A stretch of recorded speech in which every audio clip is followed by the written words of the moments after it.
Hello, hello. Welcome. My name is Lindsay. I think there's one person on here with me, so hello. I hope you're having a great night. I just kind of usually start things off by just telling you how this works. I am here live for an hour for you guys to ask questions. Let me know if there's anything in particular you want to see tonight or next week if I need to pull some stuff to get it ready. And yeah, you can just feel free to start shooting up comments whenever you get on here. You don't feel like you're going to interrupt me. If you chime in with a question or a comment or something that you've been wanting to get answered, or just to say hi and let me know you're here, that's fine too. All of these videos, when they're done recording, will go into the live folder on our channel, so you can feel free to refer back to them if you need anything. And just keep giving me that great feedback because I know what I can do for you. So welcome. I think another person just hopped on here. So feel free, chime in with your questions. Let me know what you're wanting to hear about tonight. I am kind of focusing a little bit more on assessment stuff tonight. I know last week we had some questions about the comprehensive booklet and kind of how to fill that out. All the tools on the Peak website that are free for clinics and providers and implementers to utilize. And a lot of questions about the new PCA products that are coming out that have just been printed and are starting to ship pretty soon. So I do not have a PCA here in home to like open up for you guys and show you what the live thing looks like. I'm hoping to have one though here for next Tuesday, so you'll have to come back and see if I have it for next week. But I do have some really cool info about it. I have some of the slides from the trainings and other things that I'm going to just kind of give you guys some information about the new PCA stuff. Chime in with your questions. I don't have a whole lot of information about it yet. Like I said, I don't even physically have one myself to really start using. So my information is pretty limited at this point, but there's some really exciting stuff coming out with that. And so I'm really excited that we're going to have that as an option. But I'm also going to talk to you guys a lot about the standard assessment pieces that we've been using now for the past couple of years, and you can still continue to use. And those are great tools to keep assessing your participants with. So I'm just going to kind of start off with a couple of the general questions that I had seen on the forum, and then I'll move into some of the assessment stuff. Again, chime in if you have any questions. I had a couple of people that had asked about wanting to get the modules started, wanting to order the books, wanting to know when the trainings are going to start, and which books to order. I think in general, most of us are going to recommend getting all 4 modules just because you're going to get so much impact with your participant when you're utilizing and running all 4 modules at the same time. I do know there are so many implementers that are more comfortable starting with that direct and generalization module, kind of building up their confidence, getting used to what it's like to take the data because it is a little bit different, and then working their way into transformation and equivalence. But I think that as soon as you're ready, like check out the videos so you can see some of the demos on it, but start diving into all 4 as soon as you possibly can, because you're not going to regret getting yourself really familiar with that, getting your participants familiar with utilizing all 4 modules at the same time. And don't be frustrated if they're not mastering through things quickly. Some of these, they're going to take 6 months or even longer to master. So don't get discouraged by that at all. As far as the level 1 foundational trainings, those should, I think maybe tomorrow, I don't know for sure, should be getting announced soon for the online portion for that. It's the foundational training level 1 is kind of like the same thing at this point. But I do believe there's announcements coming out. Megan Miller's in charge of that piece, so hopefully she'll have some cool stuff to shoot out for sure sometime in May. And then people were asking about CEUs, and that should be about 12, but she's going to firm all that up too. Peak Life release dates, I know people have been asking about. I know this summer, I don't have an exact date. I'll let you know, and I'm sure I'll have it to unbox at some point here myself, like the PCA.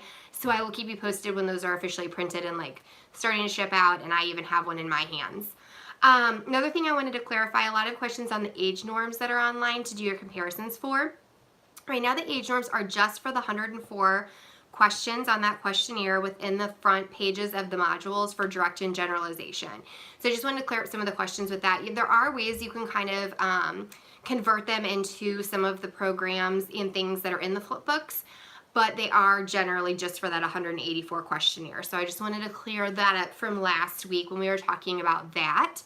and a lot of questions about transformation and equivalence flip books and where those can be found online to print out and use. The ones that you guys are going to see me showing tonight, they are not available in that format for you guys to just print offline.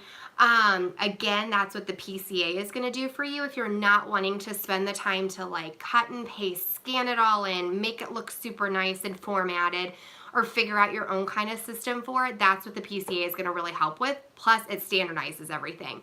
So again, I'm going to be showing you a lot of the traditional assessment components that we've been using and that we're going to continue to use. And I'll talk to you about the PCA stuff. So I'm just going to kind of go through what I have of the traditional ways that we're running assessments right now, and then I'll get into the PCA stuff here in a little bit. So the way that I have them kind of split up, I know everyone's always asking about organization and how these things are set up, so I'm just going to kind of give you like a little view. So green binder, and it just says, you know, Peak Direct Assessment. These again are the flip books that you can print off of the Peak 2 ABA free resources. And so you'll just basically print out the flip book. I do suggest doing it single page, getting page protectors, because then you can put the script on one side. Sorry, I know this is like glaring really bad. The script on one side, and then what the participant is going to need on the other side. So like this is the first page, which would be blank, because you're going to say, look at me. And then you're going to go to the next page.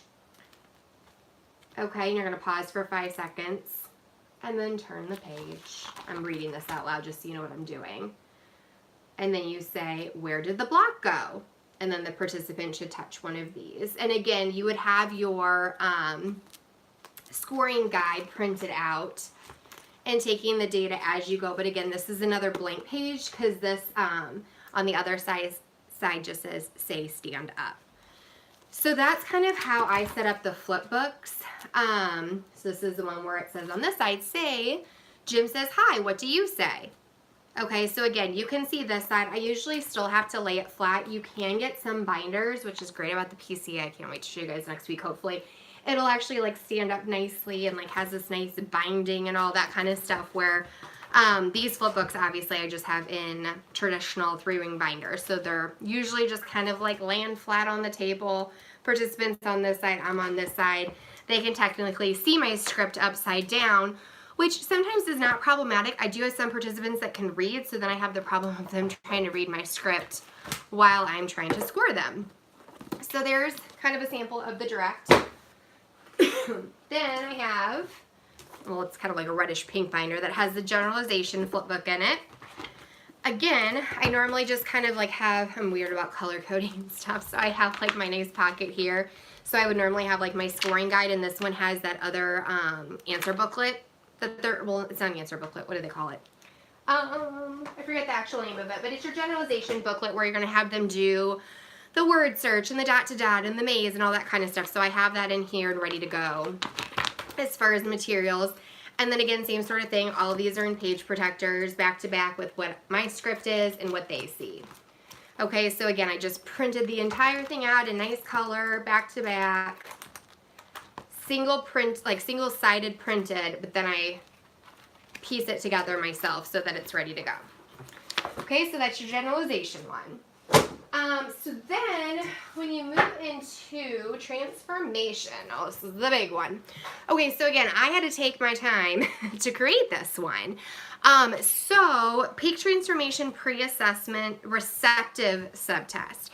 So this is going to be kind of set up very similar, or as similarly as I could make them, where I typed out my script on one side. So I literally went through and typed all the scripts of what I needed to say and formatted on the other what the stimuli looks like. So it took a lot of editing, but I mean, it can be done. And so basically I have it set up just like I do the other one. So I have like all of my T receptive stuff in here. Again, I had the flip books, the scripts, the scoring guides for expressive, receptive, those packets, all that stuff printed out so that I can score as I go. A lot of times, I also have another therapist or implementer or somebody in the room to also be taking scores with me just to do a comparison and just make sure we're on the same page and scoring everything correctly. And then sometimes you can also get releases where you can take video and then you can kind of watch it back and see if you've missed anything or caught anything differently. And then I have a blue binder that has the pre-equivalence, pre-assessment flip book. Same sort of setup with the script on one side. And then this, you do need kind of that secondary kit for that has your paper clips in it. And I've showed you guys this before. I think I actually have my phone sitting on it right now. But it has like your tissue boxes that have your tactile stimuli in them. So like all my additional materials that I need to go along with this, I have in like a little lidded box. It's all in there and ready to go. And then I can pull that stuff out as I need to go for the olfactory smells, for the gustatory stuff, and again, the scoring stuff is ready. A lot of times with the ENT, like I said, I like to have a second pair of eyes on it just to make sure, because there is a little bit more I'm having to work through with stimuli and other things, that I just want to make sure I have my scoring correct and that I haven't missed something. So again, those are kind of the setups for the traditional way. And then you guys probably have all seen these before, but the Peak Relational Training Comprehensive Assessment Record Book. So these, I think, are super handy. You can print off, I think, the different factors and stuff like that off of the websites. But what's cool about this, there's a couple different versions. This is the version 3.0. I think some people have the version 2.0. They're not very different, but there is just a little bit of an update. But on like the second page of it, it has like the form completion. So it basically tells you step by step, like section 1, the assessment score summary, which is what the section 1 would be. Learned response booklet. Let's see. Whoops. You'd think I'd be able to, where are my, that's really strange, the comments. Okay, that was weird. Sorry, Kathy. I don't know why the comments were coming up really strange. So with this comprehensive record booklet, or I'm not sure, Kathy, you might have to chime in a little bit more on what you're trying to shout out there with the response booklet. But it shows you exactly like the assessment score summary, how to find it. So you're going to record the total for each peak module using the performance matrices located on pages 3 to 6. So then I know, okay, I've got to go to page 3 through 6, take how many I filled out, and then I need to go back to the first section and plug in for direct, generalization, equivalence, and transformation.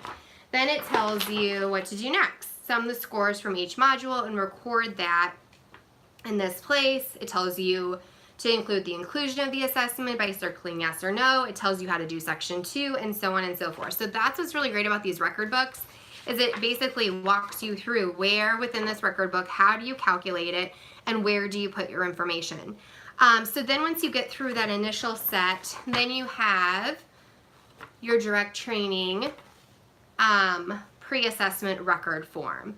So then you have your max for the pre-assessment flip books on here, and your generalization one, and then you plot what the different factor scores are.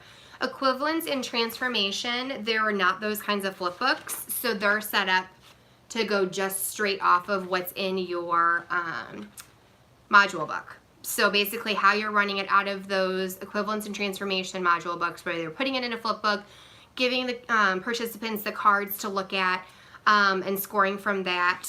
That is where your information for those 2 pages are going to go. And then you have your direct and generalization assessment factor scoring grids. And so that's what's going to kind of guide you on where you're going to fill in your holes, where you're going to start your programming, where the participant really needs to focus on, and what needs to build. You're going to start on that foundational learning side and kind of keep working your way down the columns as it gets more challenging, and obviously like the numbers and letters start getting higher and bigger. Same sort of thing. So on the next page you have your equivalence and transformation. Same sort of thing. You're going to go through each factor and score accordingly. And then the assessment growth and challenge section that you fill out. And then it is a complete booklet. So I know I went through that really fast. I mean, we can do kind of a mock-up at some point if people are needing like a little more specific of a walkthrough, but I just kind of wanted to do kind of an assessment tour of just kind of like the components that you need to make sure you're ready for. The booklets, oh, the booklets for generalization is called a learner response booklet. Thank you, Kathy. I just needed that like first part so figured out what it was that I was missing. Yes, that is what the generalization booklet, I think I was calling it a scoring booklet. You have your like flip book that you print out, your scoring packet, and then it's the learner booklet that Kathy was helping me out with. So it's just really making sure you're organized, you're practicing with your team so that you really make sure you're kind of fluent as you can be. I know a lot of these aren't getting run very frequently. You might have kind of an assessment period where participants are getting run at the same time every year, or every 6 months, or every 3 months. It just kind of depends on what you guys are doing, dependent on your kiddos' needs and the participants' needs. But I think the more familiar and confident you are with the assessment components, just the smoother it's going to go, the better results you're going to get out of it, the more standardized it's going to be from your all's end when you're running it still out of the module books and the flip books. And then again, the PCA is kind of like the next step to lead to that standardization, us all doing it exactly the same way, no variations with it, no needing to use all of the extra physical stimuli that is needed in the equivalent section, and things like that, which is super cool.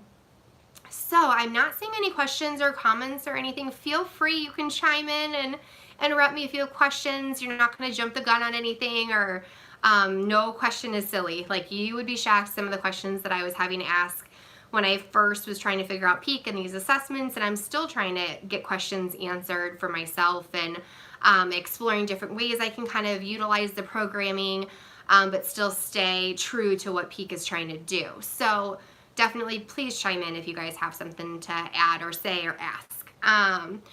So I know a lot of you are probably waiting about PCA information.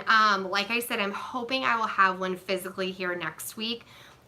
Dixon said that he was going to send me one so I can open it up for you guys and we can kind of look at it together and see what that looks like in hard copy. But I can tell you some information that I do know about it. I have had a chance to preview it, and it's really cool. So it's kind of similar to what we've been doing. It's along the same lines. So your direct and generalization, you can do it kind of like you do now, where you either have caregiver input or you don't. So sometimes I know clinics and different organizations, or however, schools, whatever it is, you might be printing out that 184 questionnaire, shooting it to a caregiver, and are like, try and fill this out, see what you know. You might also, as an implementer, be trying to fill it out, or if you have multiple people on a team, like we've sometimes had 4 therapists that have worked with a kiddo for a while, and so we'll try and fill one out along with the parents, plus do the assessment and just kind of see where we're at with things. So there's kind of 2 different ways you can do it, with caregiver input and without. And then using, the straight PCA, where you're looking at the direct and generalization scoring, and then based on how they score on that, it kind of guides you where to go from there, which is kind of similar to what you guys are used to right now. Let's see what else. So running the PCA, there's 64 items for direct and generalization, 24 items for equivalence, and 192 items for transformation, half expressive, half receptive, which is just like you're doing now. You have your receptive flip book that you're making, or you're using those cards out of the back and setting up your table to do receptive, and then your expressive packet like you're doing now, where you're asking them the different questions and they're expressively having to answer. So that's still pretty true. It's just, again, put into one book. Instead of having 4 of these binders and a side kit with stimuli, this is like all in one cool book. Like I said, there's going to be some really cool binding to it. I know a lot of time was spent on the way it was bound and printed and formatted, so that should be like fantastic. Materials, it talks about the stimulus books. Every stimulus for the trial is within the book, along with the verbatim script. Scoring guide with all the correct, incorrect, and queried answers, so you have all that, which is really cool. Running the PCA, again, it's a standardized administration, so that's a really cool component of this. And then it has kind of the same stuff where you have your practice trials where you can kind of prompt, reinforce, train, and kind of work through it like you do now. But then you also have your test trials, obviously. Time of it. So it sounds like it's going to take less than about 1.5 hours. Young or significant limitations might take less than 30 minutes because a lot of them, again, are going to have stopping points that you might be taking. So it might go a little bit quicker for some of those. And then adults are extremely high functioning, or if you're trying it out on each other, it might take like 60 minutes. But again, I think there's a lot of validity in when you get these things that you're sitting with somebody else and running through it. Because again, if they're not able to understand how you're implementing it or running it, a kiddo or participant is going to really struggle too. So it's really important to maybe utilize some of that practice beforehand. So I know in some of the training stuff, like it'll talk to you about environment preparation, how to prepare your physical space, and client preparation, cool stuff like that, how to run the items, how to incorporate taking breaks, the different stops in the assessments that you can do, depending on if they're getting multiple things in a row wrong, kind of when to discontinue. The PCA client response scoring sheet is kind of divided again between the modules, the transformation, and the transformation has the receptive and expressive sections just like you're used to now with all the different factors, which is super cool. Let's see what else. It's got the interpretive worksheet stuff, decoding sheet, which is again kind of what you've seen online where it kind of shows you how the different standardized PCA items are going to decode and transfer or translate into the actual programming itself. And it'll kind of, it looks like it's going to have a really good kind of way to show you if, like, let's say in equivalence, you get a relational score from 0 to 3, then it kind of shows you where within the program book to start. So that's kind of cool that it's going to have some of those components within it. Let's see what else I can tell you. Transformation, expressive, and receptive programming. Each frame is evaluated separately. So again, a lot of this stuff I think you guys are familiar and used to with what you're running currently with this traditional standard or the traditional assessments that we've been doing out of the modules. But I think this is just like a really cool way that it literally binds it all together. And it's just going to make it really easy and fluid for people to be doing these assessments. A lot less time consuming for you to set up and prep. Again, you don't have to make those binders yourselves if you don't already have stuff ready to go. This is a great, cool tool. Then it kind of goes into also, and I think again, if you do your foundational training, I think a lot of this will start getting incorporated into that more now that the PCAs are coming out soon. It'll talk to you about how to fill in your performance matrices, and then kind of how to probe through other programs and see what score you're getting and if it's something you need to run or if you can move on from there. So that's really the only PCA information I have so far for this week. I just know that they are officially being printed, bound, and shipped very, very soon. If not already shipped. I know a huge shipment just went out this past weekend, so I'm not sure if some of them happened to be in there, so some people might be getting them before. If I have already made the flipbooks for the 2 to 3 modules, would you still suggest purchasing the PCA? I think it just kind of depends on what your needs are. I'm not sure which 2 to 3 you have done.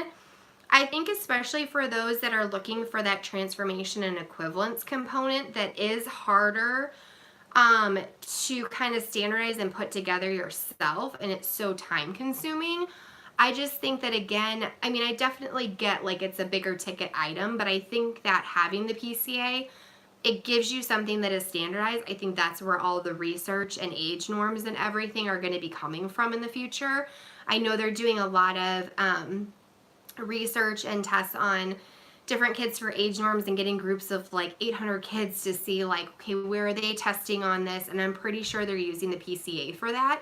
So I think some of your age norms and some of the things are going to be moving more towards the PCA than utilizing what the current situation is. So if those kinds of tools are valuable and important, which I know like for me, I'm going to need the PCA for stuff like that, I think it's very valuable to have. I don't know. I mean, I know things change and update and whatever else frequently, but I mean, I'm trying to think of what year this is. I should know what year Peak actually started, but this is the first time that this has come out, and I don't foresee there being a lot of changes in it in the near future, just because this was like the big push out for all 4 in 1. So I mean, I think if especially you don't have a lot on the ENT stuff, I think the PCA is going to just save you so much time. Printing alone, I'm trying to remember, I feel like even printing the flip books off of the internet at like, what's the place called? Kinko's and those places, I feel like it cost me like $100 anyways. So for me to do the 4 books, that's like $400 right there for me to get like, you know, your page protectors put in, to get everything printed in nice color and crisp and all that kind of stuff. So I mean, you just kind of, I guess, have to weigh your pros and cons, but my vote's for the PCA. But that's just me, I guess, personally. There's absolutely nothing wrong still with the other formats of the assessment. There's still so much value and validity in it. I just think that, you know, it's just kind of the direction that things are heading. So I think it's just cool to keep in mind. They all took so much time. This is helpful information. I know, and I feel like mine too. Like, I'm definitely not going to be tossing them out anytime soon when I get my PCA. Like, I still take a lot of pride in the materials that I've made, so it's going to go in like my, I don't know, my Peak archive closet, I guess, of things that are going to collect dust that I used so many years ago kind of deal. But yeah, I think there's still validity to it, and different things that maybe you can kind of utilize it for with different learners. But yeah, I think it'll be really cool to have the PCA. Any other questions? I know there's 4 of you here, which is sometimes a lot, so hi. I'm glad you guys are here with me tonight. I would much rather have as many people live as possible. I appreciate everybody kind of watching it back and asking questions and messaging me, but the idea of the live format is to hopefully get a good conversation and see what you guys are needing and what you like. And, you know, today I know we have like 30 more minutes, so if there's other questions about things that I can answer today, but also if there's things that you want to see next week, shoot them up. Give me a comment so that I know kind of what to prep for next week. Just because sometimes I definitely can fill this time and talk to you guys for an hour, but I would love to fill it with the things that you guys are needing to see and hear about. So if there's a program that's stumping you, or materials or something like that, like just shoot it up here so that then I can kind of queue it up for next week if it's not something I have in my stack of stuff back there in the corner. But hopefully that kind of gives you a little bit more assessment background and information. But there are just so many great tools out there, even on the website, that are free for everybody to utilize. And I know we kind of looked at that together last week, but I think that, you know, Peak 2 ABA and then Peak ABA Solutions has a lot of the training stuff on there, and Megan Miller does a lot of the trainings and is a great tool and resource for all of those needs too. So I'm pretty excited to see what the new training packages are going to look like, because they're going to, I think, have some really neat things to kind of be evolving the training component into. Like I said, I know a lot of you probably already know this, but we have time to fill and nobody's given any comments up, so I'll just kind of keep chatting about stuff. But, you know, the trainings are coming out, and I think in May, which is basically tomorrow, is the PCA different from the flipbooks and content? Yes. So they are different. They're also all combined. So again, instead of having the 4 separates, you're going to have one full total one. Again, I don't have a PCA here to flip through. I had looked at it before, but again, a lot of the things are going to have to be different because you're not going to have the external stimuli and expressive. So a lot of those pages are going to be different because you're not going to be tasting and smelling and feeling in boxes and doing the tactile and all the different modalities like we were before. So there is quite a few changes that go along with those PCAs. So yeah, they're not the same as the current flipbooks. So that's a good question. I mean, I think there's probably maybe some overlap to it. Again, I'd have to kind of really dive into it when I get my hands on one and look at it page by page and see how much commonality there is. Because there is still a lot of great validity to what we're using now. So I mean, I'm sure there are some components that were just tweaked slightly and improved upon what we've already been using. But then again, it's expanded quite a bit.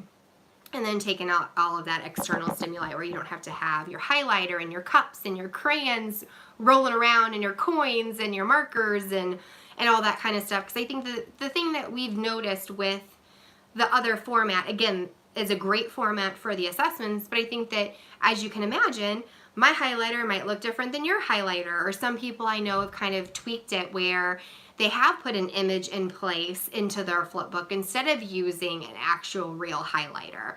Sometimes you're going to have participants that are more interested in pictures or more interested in 3D items. So again, that variability that was kind of happening with some of the other assessment components of those modules that we've been using for so long is what was also kind of tried to improve and fix with these standardized PCA versions. So hopefully that'll kind of help some of those issues, not issues, but challenges that may have come out between our variability amongst implementers and technicians and stuff like that, and then participants' interest. So it just really takes, you know, again, it's just the differences of like cups and just all sorts of things. So it takes a lot of that variability out, which is cool. I think I was talking about trainings. I already forgot what I'm talking about. Sorry, it's been a long day. But the level 1, like I said, is going to be now the foundational training, and that's going to be super cool. It's going to be online. So I actually got to kind of check out the first prototype and like watch the little PowerPoints, and there's videos, and there's links to the YouTube channel that Mark Dixon is really focused in on particular videos for you guys to watch and learn how to score. He's done some videos which are really, really cool. So there's a lot of like neat content that goes into it that is different than a lot of the original training format had. Again, great foundational stuff that everybody has already gotten if you've done the level 1, but it's just, again, a little twist, a little improvement, and it makes it easy for everybody to access. I know a lot of people really were wanting more online options.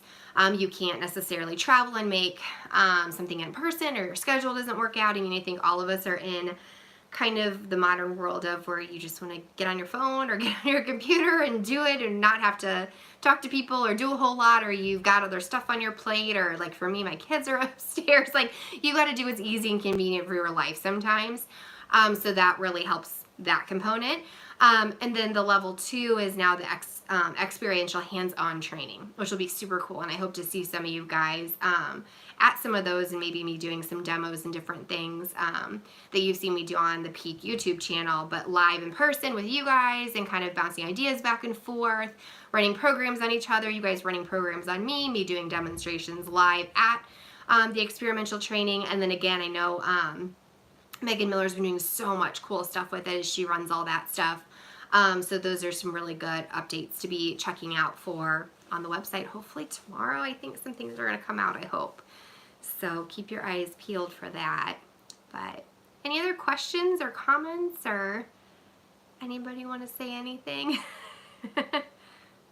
I'm trying to think of what else I can kind of show you. I feel like I've shown you all my good stuff lately, of my material samples and all that good stuff.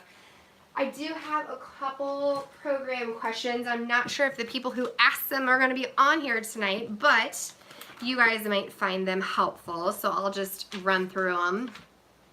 One of them was out of the generalization book. Somebody had a question on 12G. It was the certain uncertain program. And so I'll just kind of read it to you in case you guys don't have your books in front of you, so you're not like, what is she talking about? So the goal is, when presented with a certain or uncertain scenario, the participant will use words or tone to indicate their certainty. So there was another autoclitics version of this in the direct book, I believe, where you like hold something, like, so let me find something. Hold on, I can do this. Oh, it's like a paper clip. You know, it's hard to see. Okay, so you're like, what is this? And they're like, it's a paper clip. And then you like put it in a hand, and you're like, okay, which hand is the paper clip in? And then the participant would say, it might, or the paper clip might be in this hand. And they would like tap this hand. I'd be like, no, it wasn't in this hand. And then they might say the paper clip might be in this hand. And then you're like, yeah, there's the paper clip. Okay, so there was like that version of it where you're like trying to get them to guess what hand it's in, and you're getting them to try and state like it might be or it may be or whatever it might be into that hand. Okay, so the generalization version, you don't need any materials for. You're going to present an event with a certain or uncertain outcome, and you're going to ask, what do you think will happen? You need the participant to indicate their confidence, including words like maybe, it might be, it's definitely, etc., or their tone. So like, it might be in that box. Or it's like, yeah, it's in that box. You know, see, I feel like such a dork, I'm doing this live. So there's a difference in the tone, but also in the words itself where you can tell the difference between the confidence. So again, you're going to have to do some modeling. You're going to have to like pre-video some stuff where you're like, model it like this, whatever you need to do. So some of the training examples, excuse me, is what's in the box. So it does say that there are no materials needed. For some of your early learners, they might need something a little bit more visual in front of them, or a picture, or something where you just like, I think it was maybe even, it might have been on one of the assessments where it just like had a picture of a present and it was like, what do you think's in the box? And you hope the participant guesses like a toy or a bear or whatever. So you might just have like a Google picture of like a package or something, and for train it would be what's in the box, and then you would try and have them guess. Then you might have a different one where they have no idea, they can't see what's in the box, but then you might have like a clear container or something where they can see in the box. So you might have like a clear plastic like Ziploc container, and like you have a little bear or something in there, and then you're like, what's in the box? So like one of them, they can't see and they have no idea what's in it, so they have to completely guess. They might be like, it might be a toy, or it might be a ball, or it might be a sock. But then if it's like a clear container where they can see like it's a bear or it's a dragon toy or whatever, then it would be more of a definite tone. So you're going to have to kind of contrive and set these up so that the answer makes sense, but it also gives them variability to start learning some of these differences on there. Well, hello everybody. There's like 6 people on here now. Hi. Definitely shoot up comments or questions if you guys have stuff. I know I've been talking for like a little while, so if you feel like you missed something or you came on for something particular and you're not sure if I talked about it, shoot it up in the comments so I can address it or come back around to it. We're just talking about 12G and generalization. So then like what will the dice roll be? Or what will the dice roll? Like what number will it be? Again, that's not something that you can make kind of like the bear in the box kind of thing. It's just going to be, they're going to have to guess. It might be a 2, it might be a 6, it might be a 4. And then what day is tomorrow is the other example. Well, that's like a concrete, like, they should know. It's definite. There is no, it might be, like, the next day is the next day. It is what it is. So, again, with your train and test for, like, a level 1, you might need to do a picture of a package where they can't tell what it is.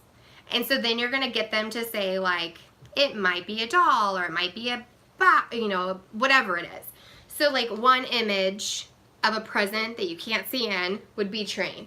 Test might be another version of a present you can't see in. It's a different visual, but they're basically very similar. So then again, you're not too far apart from train and test where they're not going to make that jump. So then you might have a Ziploc container that they can see through and you have a bear in it. But then you might have a different Ziploc container that has apple in it. Okay, so you have a different thing in there, and that's your train and your test. One, you're going to train, prompt, reinforce, shape, all that jazz. The other one, you're going to leave alone, and you're going to see, okay, when I taught them that the bear's in the box, and they better be definite and have that tone in that statement, when they definitely know there's an apple in there, can they do it? Yes or no? So that could be your train and test kind of stuff. So that's just kind of like one way you can work it. Again, it's going to pretend in your participant. You might need to make it closer like that. You might be able to use scenarios with, like, what picture am I going to show you? You know, or like, what toy am I going to show you? So again, on train, it could be like, what toy's behind my back? Or what picture is behind my back? And then it also has the version of which hand is holding the button. So like that whole look at the paper clip, which hand is it in, that kind of thing. So that's kind of some different ideas for stimuli and ways to run that. So there's that one. I don't see any comments. I'm just going to check. Sorry, my big hand's going to go in here. I'm just going to make sure I'm not missing anybody. Oh, yeah, see, I have actually not heard about the experiential training in St. Louis. I have from you, Kathy, but I do not know. I have not gotten any dates for the experiential training except for the 3 that I talked about. Oh, I don't even know if I have them with me right now, but they're not in St. Louis that I know of. But I think that there are some that are coming up. So, Kathy, you might have the inside scoop on that one that I didn't hear about yet. But they should get posted on Peak ABA Solutions is where all the training stuff gets posted, and it should have all the different levels on there and all the updates. So I would definitely keep an eye out on that website along with the Peak training forums because it'll go up there too. But yeah, I'm in St. Louis, so I hope it's in St. Louis really soon so I can stop in there and check it out too and see it live and not have to travel anywhere for it. Okay, so we'll do 12Q in generalization next. Textual picture puzzles is this program. When presented with picture cards that can be combined into a word or phrase, the participant will state the meaning of the puzzle. Materials needed are a variety of stimulus cards. The instructions are you're going to present 2 to 4 picture cards that can be combined into a word or a phrase, and you have the participant say what it means. These are kind of cool. So this is that whole concept of like, you have a picture of a quarter with a plus sign and a picture of a horse and an equal sign and it equals a quarter horse. Or you have an H plus a picture of an I. Wait. I think there's a typo on this. So it has also like different picture puzzles not used in the training phrase. So like high, H-I, plus lamp equals highlight. So you're trying to like look at those and make combinations that you merge it together. So cow plus V, movie is what it equals, movie. So you're gonna have to be creative on these. I probably should have come up with like my own examples of what these could be. I feel like Kathy could like probably shoot some up here. She's like quick to think like that. So Kathy, if you can think of any, feel free to shoot them up in the comments for material samples. But I think you could very easily on just flashcards, like write some of these out. You know, HI, you would just put on a flashcard, plus I would just have like pluses and minuses or some sort of like equation strip that you're going to put these pictures on Velcro or whatever. Where you have like high plus lamp equals, and then they would put in highlight. And you can just kind of work it there. So for picture puzzles, I mean, again, it's not so much, they're picture puzzles because you're putting them together, but you can just Google image like the picture of the lamp. Google image the picture of a cow. Laminate them, put them in the strip that you're plussing with the V, which is just a letter. You can just put that on a note card. So those are easy to create. They're probably harder to think of. So it's more about figuring out, and I feel like you're just going to check out people's license plates, because I feel like license plates always have those like puzzles where you're like trying to figure out what they try to jam into like 5 letters and what statement it made. So frankly, that would be where I look for stimulus, is just look at people's license plates and see what you can come up with. I can think more if you need more ideas. I'm glad you liked it, John. That was helpful, yes. Check out your local license plates and see if you can come up with picture puzzles, and then please post it on the Peak forum and let me know which ones you've seen, because that can be like our live inside joke, because not everybody gets on here and watches these. So it'll prove to me and see who really joins and hangs out with me and watches these and who doesn't. So if you find puzzles on license plates, I want you to tag me and shoot it up on the forum, okay? That's how you can like kind of give me a wink and just let me know you enjoy hanging out here with me on Tuesday nights or something. Okay, I don't really see any other questions or comments. I'm just gonna like give one more peek because sometimes, okay, I think we're caught up. Okay, another one I gotten. Equivalents, facial and body recognition 10Q. Okay, so this goal is when taught to match a spoken name, which is your A stimuli, to a picture of a face, which is your B stimuli, and to match a picture of a face to a picture of a body, which is C. The participant is able to respond by stating the spoken name, A, when provided with the sample picture of a body.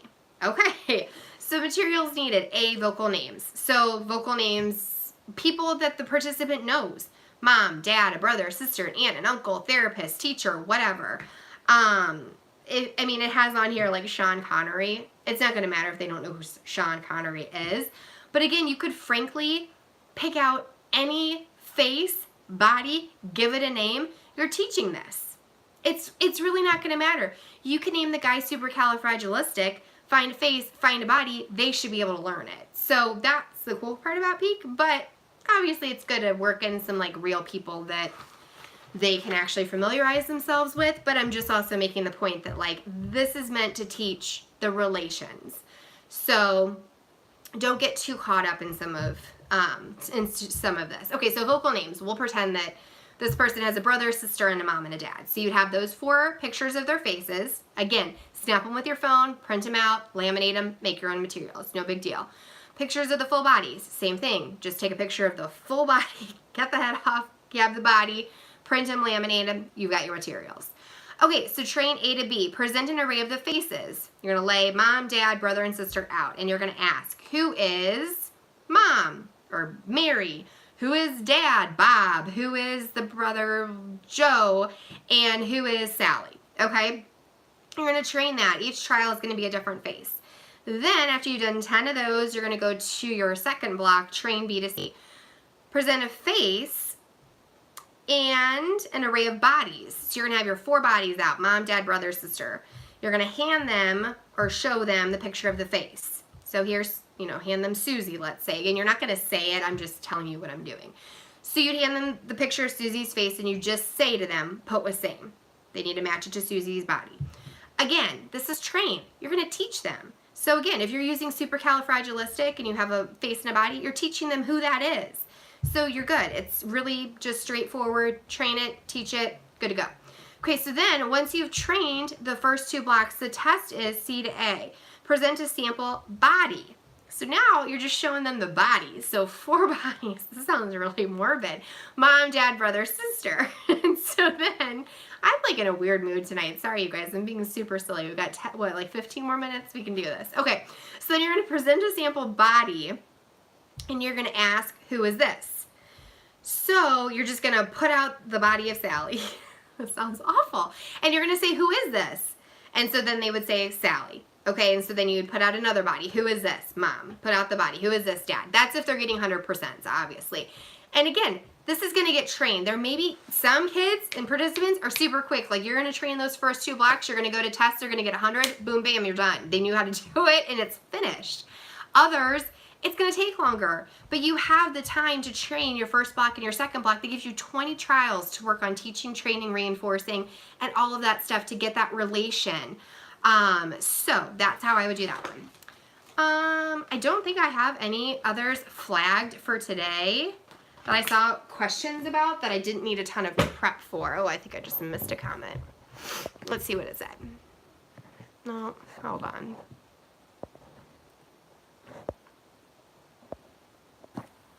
Sorry, how do we access the forum? So yeah, so the forum is just on Facebook. And John, even if you should be able to find it. It's just Peak, what is Kathy, help me out here. You're going to know like the exact name. It's like Peak Relational Training Forum, I think is what it's called. If you just look up Peak or Peak ABA, you should be able to come up with it, and then you can just join. I'm one of the moderators or whatever on there, and I'll let you in. If you have time, could you go over how you would organize stimuli for night eye, color by number, and direct? How would you set up each level? Ooh, you know what? Oh, shoot, I don't have my stimuli here. Okay, let's talk about this. I've done this one recently. I think it's night eye. Okay, color by number, night eye. So just for everybody who doesn't have their book, when presented with numbered coloring page, the participant will color the numbered areas of the picture with the corresponding colors. Color by number sheets is what you're going to need. Okay, so I've done this a couple different ways. I've done it where I've created my own. I've done it where I found some off of Google Images. I will put them on Instagram if I don't already have them up there, or on YouTube. I can't remember if I have the sample up. But basically, you want to be careful that you're not making them do a worksheet per trial. So how we did it is, like for the stimuli, we would have like page 1, and that would be like, let's say, like a caterpillar with 4 different colors that they had to like match and color in. And then stimulus 2 would be, let's say, a butterfly with 5 more. So again, for your block, you're going to only do 2 pages. Like let's say they each have 5 colors. We'll make it easy. So you're going to just run stimulus 1 and 2. So you have 2 pages, 5 colors a piece. That's 1 block. The program's done for the day. So that is how I would do it. I normally do permanent products. I just print out a bunch of pages of each of them. And change up the order, where sometimes they're doing the caterpillar first, sometimes they're doing the butterfly first. That would be like level 1, level 2. I'd switch it out and do a couple different pictures. Maybe it's more complicated with more colors. Maybe it's less. You just have to kind of play with it that way depending on the participant. But again, you won't want to do like 1 sheet per trial. Yep, so you do by like number or color. So hopefully that answered that question. When doing the direct or indirect assessments, can you stop at a point if the learner is making multiple errors? Well, it depends on the assessment. I will be frank, I run mine all the way through. I like to get a good baseline and just see kind of what's going on in all those factors.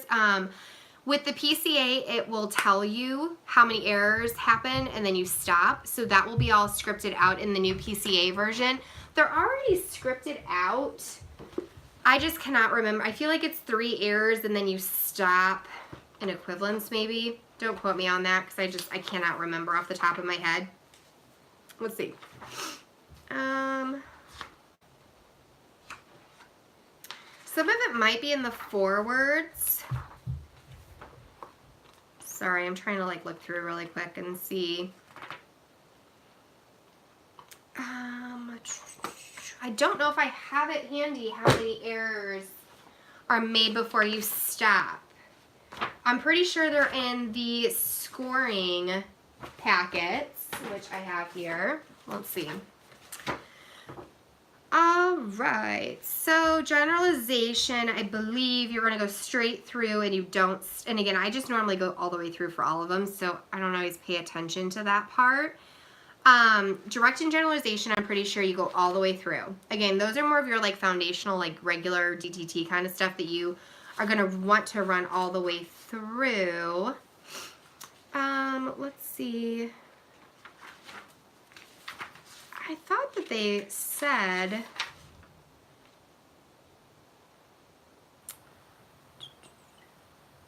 okay, here we go. Transformation.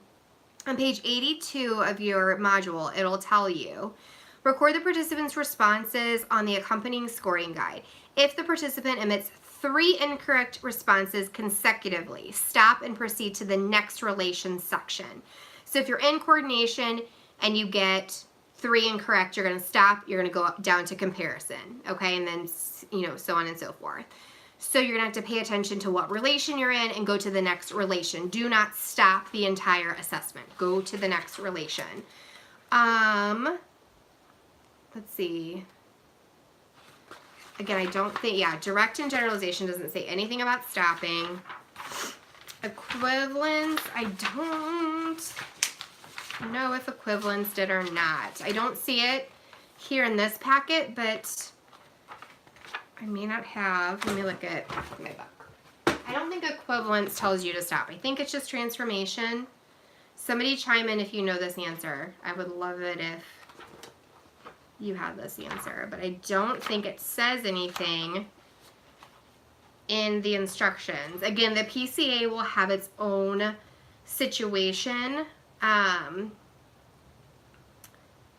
Yes, but that is the answer to that question.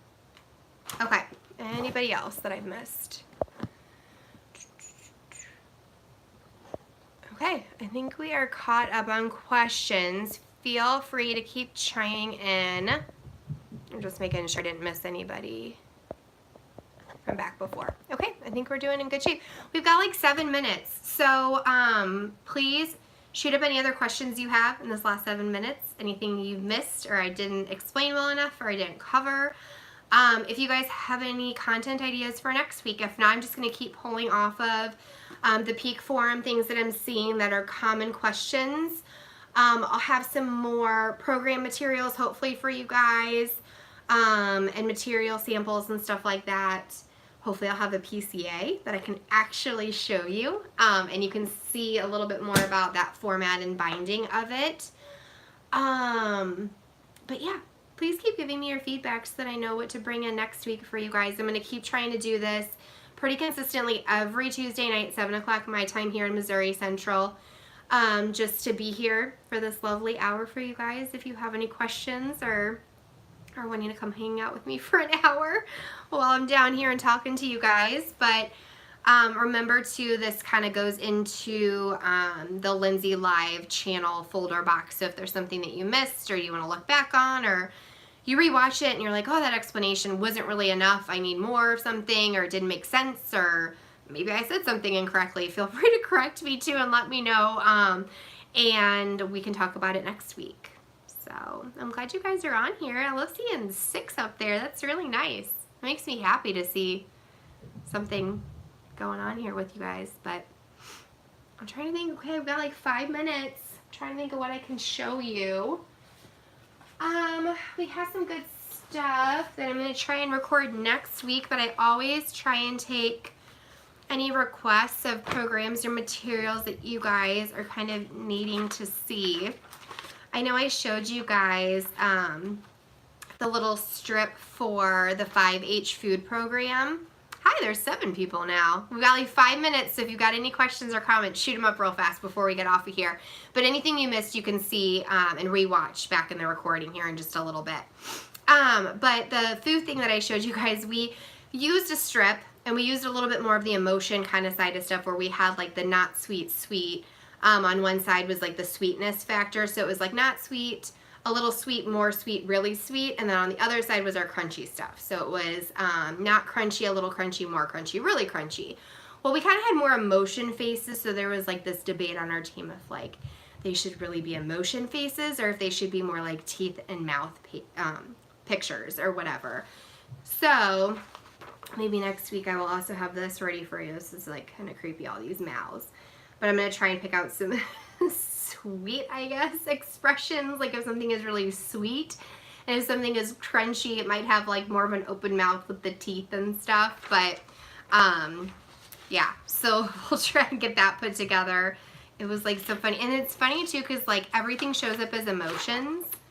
But then like all of a sudden I was like, oh, I have a friend who does speech. Like I wonder what would happen if I plugged that in and see like what other kind of like mouth stuff I could get out of it. And I was like, oh my gosh, clip art, speech mouths, like for the win. There's so many options. I had no idea. So yeah, we're going to try and play with that and see. These are just like funny because they're just like lips. So that would I guess be like not crunchy, but really crunchy because there's like big teeth there. So I'll have that strip redone with less emotion, more mouth and teeth maybe for you guys to look at next week. Because again, we're trying to show you different ways that, again, this is kind of like the standard way to run the programs. You want to standardize them within your team, but you can also kind of like create it and develop it into something a little bit different than what it might be written in the book because it's what's going to work better for your participant. So this particular food program, I mean, this kiddo, I think, is just enjoying eating the foods and not paying attention to, like, what we're trying to teach him. So it's like, you know, taste a cracker. And then we're like, okay, here, taste this chip. Was that crunchier? And he's just like, yes, no, yes, no. Like, I don't care. Just keep feeding me this food. And so then we kind of started thinking, okay, how can we make this a little more effortful for them where they have to pay attention to, like, where on this scale of crunchy or where on this scale of sweet or juicy, like, does this food really fall? So we have this strip with like the emotion, like I said, pictures, or these mouths where it's like not crunchy, little crunchy, more crunchy, really crunchy. And we have them taste the bread. And then we hand them the little picture of the bread and you have to put it on the scale. Like, where is it? Is it not crunchy? Is it a little crunchy? Well, bread is not a little crunchy unless it's stale. So like you would have to put it at not crunchy. Now taste this pretzel. Here's the picture of the pretzel. Where on the scale does that go? So again, it kind of brought it into a different life form for this participant, more than just like, oh, I'm snacking. Yes, no, I don't, I don't really care. Just like keep giving me these food comparisons. This is great. It was more like, no, the next food isn't coming until you put it on the scale and figure out where it's supposed to go. So just keep some of that kind of cool stuff in mind, and we'll keep putting those demos up on YouTube so you can see kind of how to expand that and make it work for your participant and for your team. But again, it's your clinical decisions. It's what's best for your participant, what you guys can come up with, how you can standardize it and make it the most valid for your team and run it as consistently as you possibly can.